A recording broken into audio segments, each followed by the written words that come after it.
12 heures à l'Institut Curie de l'hôpital Le Dantec. Ici, c'est le calme plat. Mais à l'intérieur, les malades sont à même le sol. Ils viennent faire une radiothérapie ou une chimio. Je viens faire la chimiothérapie. Il se trouve que j'ai un cancer au niveau de l'ovaire droit. Donc, quand je suis venue, le médecin m'a consulté. J'ai fait une IRM. Ils ont trouvé la maladie. Ils m'ont dit qu'il faut immédiatement commencer la chimiothérapie. Je suis à ma 4e cure. Seulement quand j'ai fait 3 cures, vous savez, c'est 3 séances par cure. Chaque cure, tu as 3 séances, lundi, mardi, mercredi, 3 jours.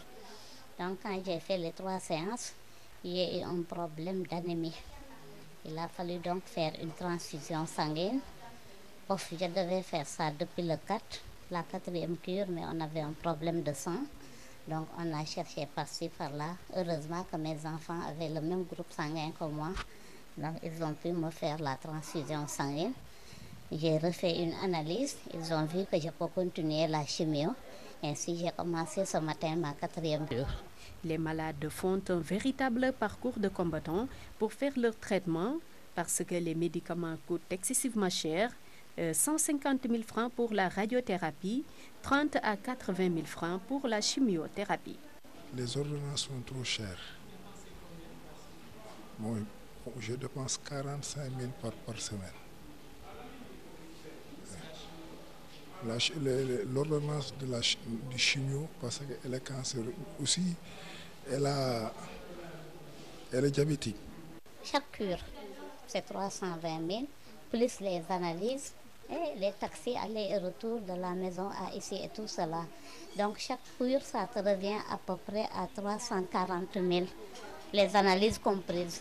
Après la chimio, des fois c'est des vomissements, il y a la diarrhée, il y a la faiblesse aussi. Et une nausée qui continue tout le temps. Mais ça dépend des malades, parce que moi vraiment, je souffre encore d'insuffisance rénale. Donc le docteur a réduit ma cure. Outre la cherté, les médicaments sont souvent introuvables dans les pharmacies. Dans les médicaments, il y a une rupture à Le Dantec. Les médicaments, il y a 2 paquets qu'on doit acheter à principal. Là-bas, au lieu de coûter 38 000 les deux, là-bas on les vend à 50 000 les deux. Donc ça... Non, ça n'existe pas. Ils ont dit à Guigon. Face à la rareté des médicaments, certains malades se rabattent sur les produits de contrefaçon, ce qui peut leur coûter la vie. J'attire l'attention aussi des autorités du laboratoire de contrôle des médicaments qui devraient quand même jouer son rôle de contrôle pour voir effectivement par rapport à l'efficacité de tous ces médicaments qui nous viennent d'un peu partout.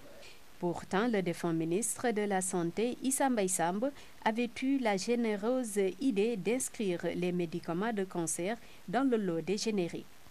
Un bon projet qui pourrait soulager considérablement ceux qui souffrent de cancer.